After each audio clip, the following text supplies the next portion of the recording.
Bem-vindos às Conversas Alemar, uma série de videoconferências semanais em que trazemos ao diálogo um missionário ou uma missionária. Esta semana temos como convidado o padre Jorge Brites, missionário comboniano, que esteve 8 anos no Brasil, onde trabalhou com os povos ribeirinhos. Atualmente é administrador da editorial Alemar. Viva, padre Jorge Brites, como está? Bem, obrigado, boa tarde. Obrigado por ter vindo. Conte-nos um pouco da sua vocação missionária, como sentiu o chamamento de Deus. Fale um pouco acerca disso. Então, a minha vocação, quando pergunto de onde é que nasceu este desejo de ser missionário, começou ainda com 10, 11 anos, em que algumas tias que eu tenho, irmãs do meu pai consagradas, fizeram-nos assinantes da revista Audácia, isto há 40 anos atrás. E lendo um texto do padre Claudino, que agora está no Congo, e o próprio texto era do Congo, me entusiasmou quando ele falava que muitas crianças dali não conheciam Jesus, porque não sabiam, não sabiam o que era o Natal, não conheciam Jesus. Eu fiquei muito triste, né, por causa delas não conhecerem Jesus, não saberem o que era a festa de Natal. E foi a primeira, digamos, o primeiro chamado desde que eu me lembro, mais antigo, que eu me sinto assim, daquele desejo de um dia, quando for grande, disse para a minha mãe, eu quero ir falar àqueles meninos lá quem é Jesus, o que é a festa do Natal. E concretizou esse sonho, porque durante 8 anos teve em missão em terras brasileiras. Como foi acolhido por este povo irmão? Então, no Brasil, portanto, eu fiz uma experiência desses 8, 9 anos que esteve ali naquela zona da Amazónia. Foi uma experiência muito bonita junto àquele povo, porque é aquilo que nós chamamos missão comboniana, onde a maior parte ainda não conhece nada sobre Jesus Cristo, povos onde vivem muito isolados, em situações muito difíceis, muito carenciadas. Eram mais ou menos 50 comunidades que eu visitava. Depois de conseguir um barco melhor, porque o primeiro que eu tinha pequenino, uma vez virou-se, eu fui para o fundo do rio, não morri por milagre, não sei até hoje como é que eu escapei. Depois, com o barco maior, dava para poder visitar com mais acessibilidade as comunidades, em que foi uma experiência muito bonita, ver as comunidades a fazer essa experiência de conhecer Jesus, de fazer essa experiência de se aproximar dele, de conhecer, de querer receber o batismo, daquilo que é um pouquinho, digamos, a primeira missão de dar a conhecer Jesus, de fazer com que os outros se apaixonem de Jesus, também a partir de nós que vamos um pouquinho representando esse próprio Jesus, dando a conhecer a sua palavra. Então foi uma experiência muito bela, maravilhosa, porque vimos as comunidades a crescer, depois as crianças já a poder receber a própria Eucaristia, as comunidades se formarem. Foi essa experiência maravilhosa que eu pude ter ao longo daqueles 8, 9 anos nessas comunidades ribeirinhas. Mas fala um pouco com mais de detalhe acerca dos serviços missionários que prestou, mais em concreto, o trabalho que foi desenvolvendo. Então, os serviços são muito simples, quer dizer, é ir, chegar à comunidade, as pessoas veem que chega o padre, o missionário, tocam o sino, quando tem um sino, ou batem aquelas roldanas dos pneus de ferro para dizer que chegou o missionário, vão chamar as pessoas agrupam-se, a gente senta-se ali, conversa, fala, depois aproveitamos exatamente para ir falando um pouquinho sobre esse Jesus, que as pessoas, a maior parte, não conheciam. Eu não rezava a missa, os primeiros 2 anos, pelo menos, nunca rezei a missa, mesmo sendo padre, porque não tinha sentido, porque as pessoas não sabiam o que era a Eucaristia, não tinha nem sentido estar a celebrar a Eucaristia.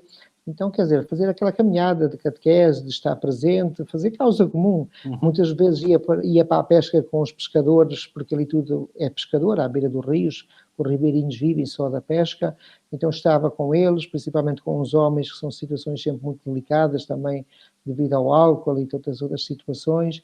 Então é aquele estar, é aquele fazer causa comum, como o Combónio dizia, não fazemos grandes coisas, estamos ali. Estamos com o povo, caminhamos com o povo, e depois de 2, 3 anos, aí sim já começamos um trabalho de catequese, formar comunidades, pensar nos sacramentos, mas os primeiros 2, 3 anos foram os mais bonitos, foi exatamente de caminhada, de estar presente com as pessoas. E não fazemos nada especial, é estar lá.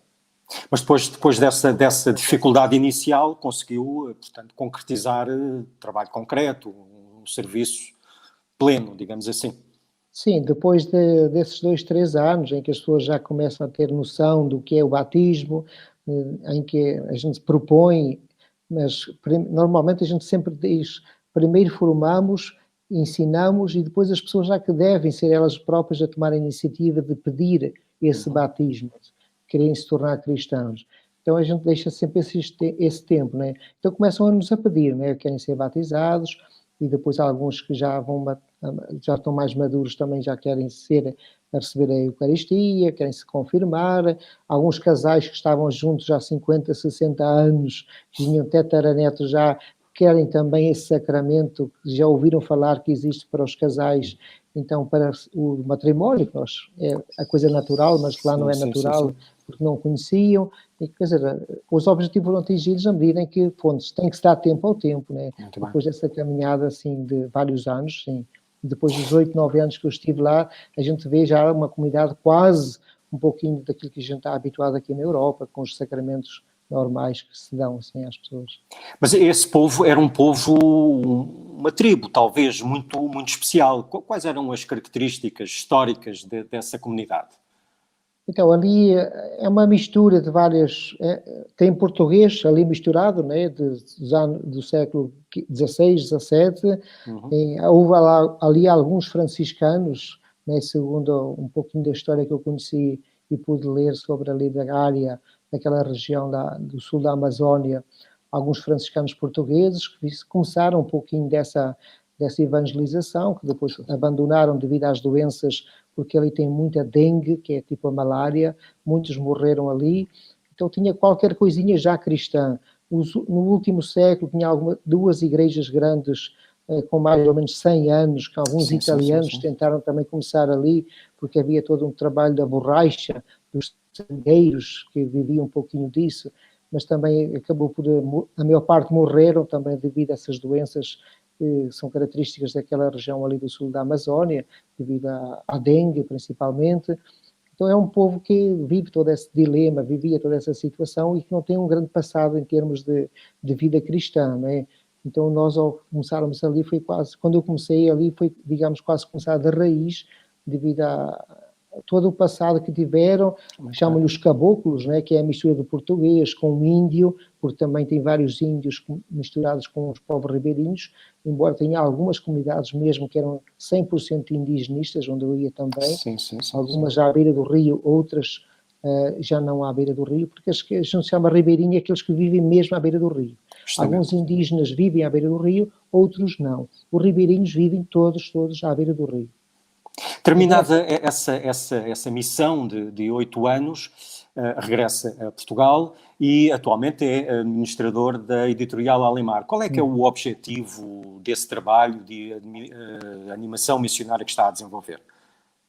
O trabalho da administradora, principalmente a divulgação das revistas, né, que temos, a Audácia. A Audácia. Sim. Eu acredito na Audácia porque eu hoje sou comboniano por causa da Audácia. Muito bem. Das minhas tias, né, porque foi através de que cresceu o bichinho nessa história que eu li na revista Audácia e trabalhei há alguns anos também em Famalicão como animador nas escolas e acredito sempre que a vocação nasce um pouquinho nessa idade, 10, 12, 14 anos, através das revistas. Então, como administrador, eu acredito muito nas revistas por isso, na Audácia. Além de todas essas situações também que nós apresentamos, né, e que, pelo menos em Portugal, acho que somos os únicos a mostrar um pouco essa realidade, a questão social, igreja, no mundo inteiro, principalmente... Portanto, a realidade dos países do Sul com a perspectiva missionária. Onde as pessoas não têm voz, muitas vezes nós somos a única voz de tantas situações, a partir de colegas que estão nesses ambientes a trabalhar e que podem partilhar os testemunhos missionários e que, de facto, como administrador, a base principal é essa, né? Depois também os fundos que a gente consegue para ajudar muitos projetos nas missões, sai um pouquinho tudo ali naquele trabalho da administração dos missionários combonianos. Muito bem, estamos a terminar. Que mensagem gostaria de deixar aos amigos e amigas que estão a ver e a ouvir estas conversas ao Alemar?